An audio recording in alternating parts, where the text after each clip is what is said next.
Trump's incoherent foreign policy doctrine has some GCC states questioning U.S. commitment to their regime's security, while Biden could usher in a reset of U.S.-Gulf relations. Obviously, no one knows whether U.S. President Donald Trump or former Vice President Joe Biden will win this November's presidential election, let alone how it will impact the Middle East. Yet the Gulf monarchies are preparing for both a scenario where Trump wins re-election and one in which he loses to Biden, who currently enjoys a lead in the polls. Some Gulf Cooperation Council (GCC) members see the possibility of either candidate winning as both positive and negative. When it comes to Iran, some Gulf officials have been mostly pleased with Trump's hawkish foreign policy. The president and those in his administration see eye to eye with the leadership of anti-Iranian GCC states regarding Tehran. Arguably, there has never been a Secretary of State as fervently opposed to the Islamic Republic as Mike Pompeo, whose rhetoric on Iran sounds like that of a lobbyist in D.C. who is on the Saudi government's payroll. The Saudis realized that Trump bent over backwards to give Crown Prince Mohammed bin Salman, MBS, the benefit of the doubt following Jamal Khashoggi's murder. The same treatment could not be expected from Biden, who slammed the Saudi kingdom as a pariah state last year and vowed to make Riyadh pay for the murder of the Washington Post columnist at the hands of Saudi agents purportedly taking orders from MBS. Additionally, the lawsuit which Shahd al-Jabri filed earlier this month in the U.S. District Court for the District of Columbia is set to further damage the Crown Prince's image in Washington, particularly among Biden and his fellow Democrats along with elite figures within America's foreign policy establishment. Under Barack Obama's leadership, Washington in Tehran's partial thaw and the 2015 passage of the Joint Comprehensive Plan of Action (JCPOA), in which GCC states did not have any say, led to the Saudi, Emirati, and Bahraini governments becoming unsettled and angry.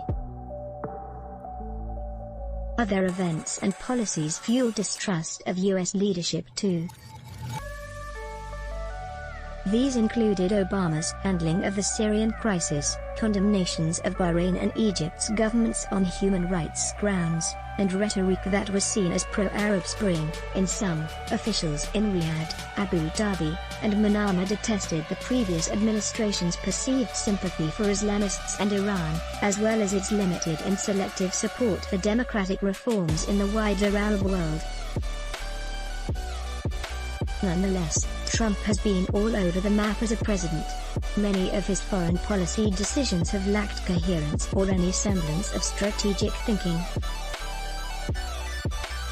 As such, leaders in the GCC question his commitment to their Sheikhdom security. Maximum pressure on Iran. If Trump's presidency lasts until 2025, there is good reason to expect his maximum pressure campaign to continue. While GCC states like Saudi Arabia, UAE, and Bahrain favor the intensified U.S. pressure on Iran, others such as Oman and Qatar have found it problematic from the standpoint of their own national interests in maintaining strong ties with both Washington and Tehran. Regardless of the fact that each GCC member views Iran and Trump's presidency differently, all 6 of these Arab states worry about maximum pressure spiraling out of control. The 5 smaller GCC members lack any strategic depth, thus their leaders are fully aware of how disastrous it would be for their own security if a new war involving Iran breaks out in the Gulf. With Trump in the Oval Office, that is always a risk. A Biden presidency would raise the serious possibility of Washington returning to the JCPOA, which would lead to the U.S. easing some pressure on Tehran. Kuwait, Oman, and Qatar genuinely favored the nuclear accord and did not express support for Trump pulling the U.S. out of the Iran nuclear deal. These Gulf states would probably seek changes in Washington-Tehran relations under a Biden presidency as beneficial to their geopolitical positions. Yet Saudi Arabia, UAE, and Bahrain, which lobbied Trump to impose maximum pressure on the Islamic Republic, must see the prospects for a Biden win with unease.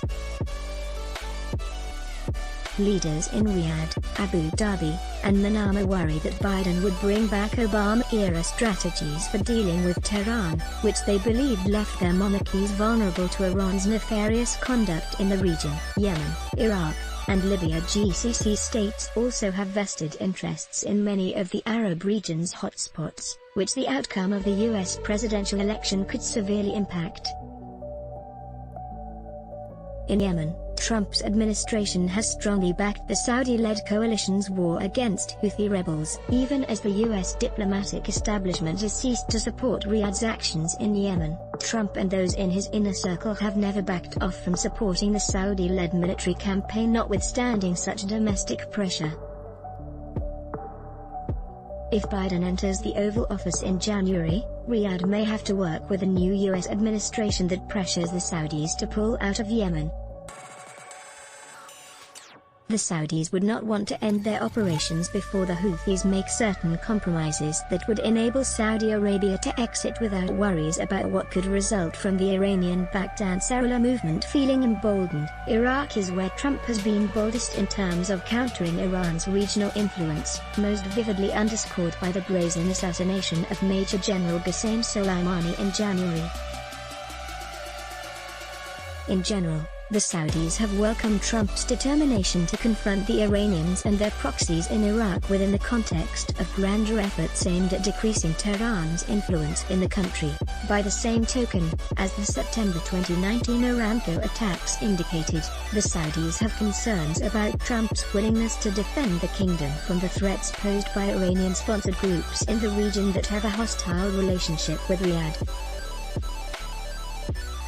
Libya is another war-torn Arab country where the U.S. may take a different approach if Biden takes the helm. Whereas Trump has mainly outsourced Washington's Libya foreign policy to GCC members, European allies, and Russia, Biden might boost U.S. support for the Turkish and Qatari-backed Government of National Accord, GNA. Furthermore, if Biden leads a foreign policy that is less UAE-friendly than Trump's, there is good reason to consider the possibility of his administration putting more pressure on Abu Dhabi to abide by the international arms embargo on Libya. From perspectives of General Khalifa Haftar and his Gulf backers, such a shift would indicate a return to the Obama administration's supposedly pro-Muslim Brotherhood policies, which they complained about for years. Looking ahead past November, the relative decline in Washington's geopolitical influence in the Middle East is set to continue. This will be the case regardless of whether Trump or Biden wins the election. For some GCC governments, it is not necessarily clear whether the benefits of having to work with Trump for another 4 years outweigh all the costs. As much as the White House's maximum pressure agenda aligns with some Gulf states' interests in weakening and isolating Iran, Trump's total lack of predictability and his unhinged decision-making leave many in the Arabian Peninsula with sweaty palms. Yet Biden too represents certain unknown variables that make some GCC officials nervous. The extent to which Biden would attempt to revive the policies of the Obama administration is difficult to gauge, especially given how much the Middle East and the world at large have changed since January 2017. Disclaimer: the viewpoints expressed by the authors do not necessarily reflect the opinions, viewpoints and editorial policies of TRT World. We welcome all pitches and submissions to TRT World Opinion. Please send them via email to opinion.editorial@trtworld.com. Source: TRT World. Let's block ads. Show your love for him. Click the link in description. Thanks for watching.